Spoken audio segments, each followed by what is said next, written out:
Thanks for tuning in to All This Math. This is Professor Parker, and we have Assata back with us, my co-star. She decided to come and join us for this video. Say hi. Hi. All right. So, what is today's lesson? Today's lesson is about unit conversions. Unit conversions, right?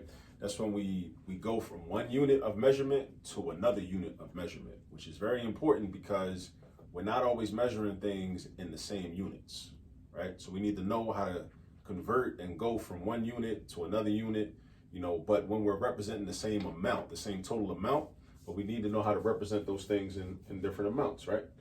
Using different units.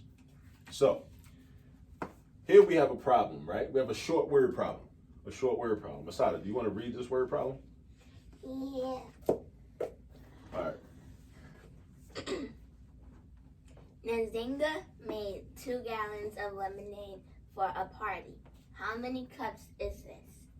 Now, since we deal with hystematics, which is where we talk about mathematics and history at the same time, I was being intentional by putting that name Nzinga on there. Now, we talked a little bit about who Nzinga was. So Nzinga is probably named after this African warrior queen from the southwest part of the continent of Africa in present-day Angola, right? Where she ruled in, the 16th century? 16th century, right? Mm-hmm. Yeah, in the 16th century. And Angola is in southwest Africa. It borders the Congo to the north. It borders Namibia to the south. It borders Zambia to the east, Matter of fact, 15th century and 1595, which is the 16th century, right? Because I told you this. The 16th century goes from 1500 to 1599, and 1595 is within that. What Assata is referring to is this book called Nzinga, Warrior Queen of Matamba, Angola, Africa, 1595. 1595. So I pulled this out the library for this lesson. And also, let me see this. Oh, I got a map in there. You take this one back. This is another book for probably an older audience. This is entitled Nzinga of Angola, Africa's Warrior Queen, authored by Linda Heywood. So I recommend both of these texts, all right?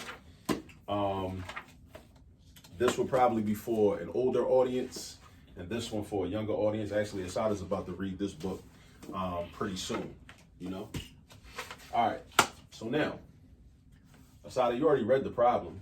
You said that Nzinga made 2 gallons of lemonade, right? See, for a party. How many cups is this? Assata, you drink lemonade, right? Yeah. Plain lemonade or flavored lemonade, like raspberry, strawberry, blueberry? All? Do you have a favorite? Yes. You mind telling what it is? Or is it a secret? It's strawberry. Okay, so strawberry lemonade. Wait, no, it's peach. It's peach lemonade. Peach lemonade, okay. So the reason I'm doing this is because what I recommend for everybody to do is when you see a word problem, number one, not to be intimidated by it, but also to try to incorporate yourself into the word problem. So instead of it being a person in the word problem, think of yourself. So Assata, when you see a word problem like this, think of it as though you, in fact, yourself made 2 gallons of lemonade for a party. Imagine you and your friends were having a party. And then we want to figure out how many cups this is. Now, why do we want to figure out how many cups this is? There could be a lot of reasons that somebody would want to know how many cups of lemonade 2 gallons would make. One reason could be, what if you just purchased 8-ounce size cups and you want to know how many of those cups you can fill up? How many people will be able to be served lemonade from those 2 gallons that were made? When we do that calculation, then we want to make sure we'll be able to make sure that everybody gets enough lemonade, or we'll know how much lemonade people can have, right? This is one of the ways in which math can be used as a tool to benefit us and to help us. So, in red right here, what I have is some actual conversions that we probably should memorize, but I have them written up here, right? 1 gallon is equal to 4 quarts, right? Now, Assata, what did you ask me earlier about quarts? You said something about them being like quarters. Are they similar to quarters? They are similar to quarters, right? Because 4 quarters is a quarter is 1/4 of a gallon, 1/4 of a gallon. Similar to how 25 cents, we call 25 cents a quarter, because that's 1/4 of $1, right? So the relationship is the same, even though we're talking about different types of units, okay? So 1 gallon is equal to 4 quarts. That's very relevant to this problem. And at the same time, 1 quart is equal to 4 cups. That's very relevant to this problem because there are a few ways to answer this question, right? How many cups can we get out of 2 gallons, right? And what I actually want to do is I want to highlight the pertinent mathematical information. So the 2 gallons part is very important. And also, how many cups, right? We want to know how many cups, and we have 2 gallons, okay? So basically, we want to know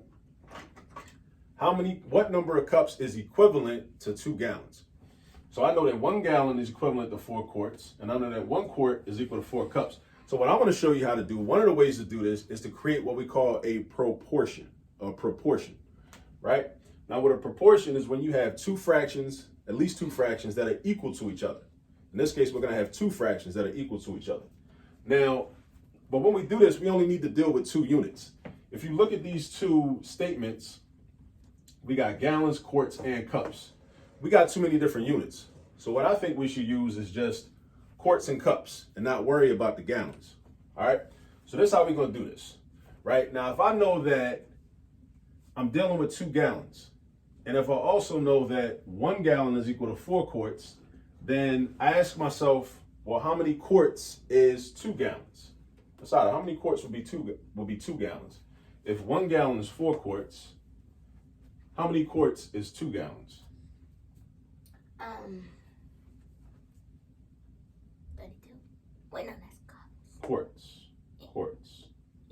8. Because if 1 gallon is equal to 4, if you double 1, you get 2. So if I double 1, I gotta also double 4, and I get 8.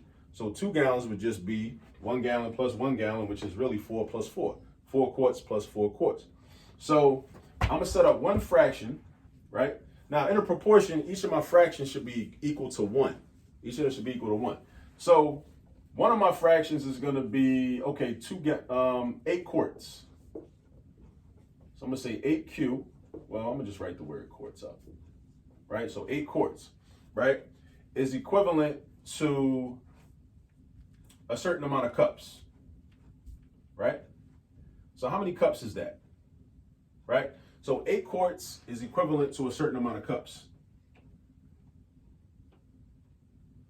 So basically what happens is, since we want to know how many cups are equal to 2 gallons, and we converted gallons into quarts, now I really want to know how many cups are in 8 quarts.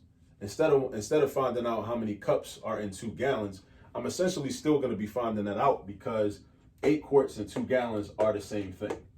8 quarts and 2 gallons are the same thing.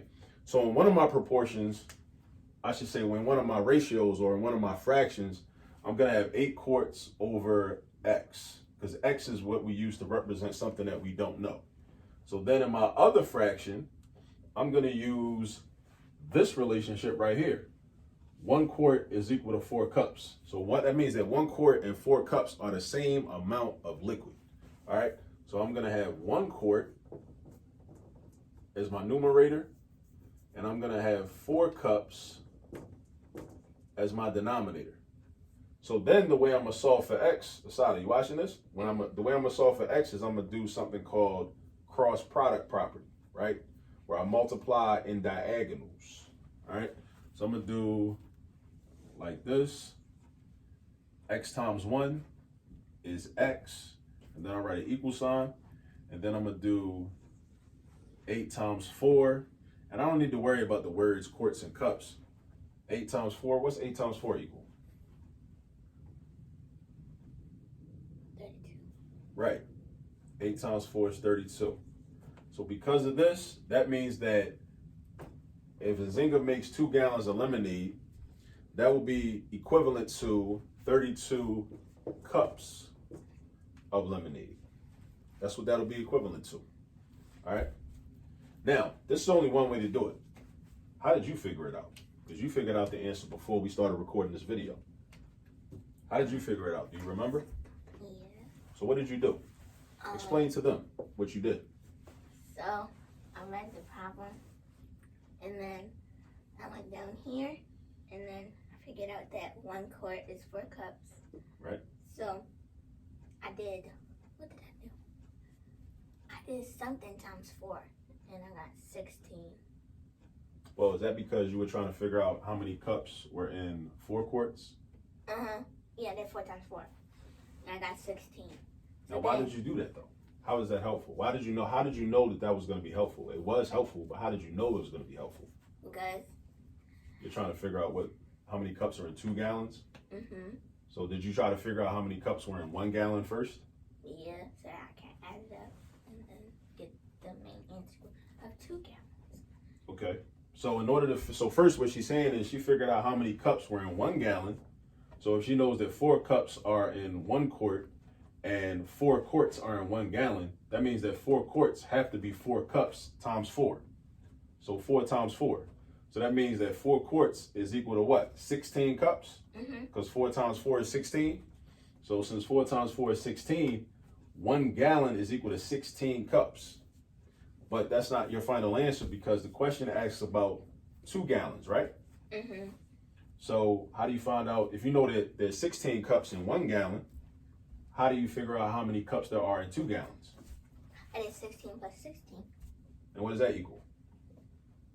32. Right. Now, could you also have done 16 times 2 instead of doing 16 plus 16? Yeah, but you would still have to do the step before.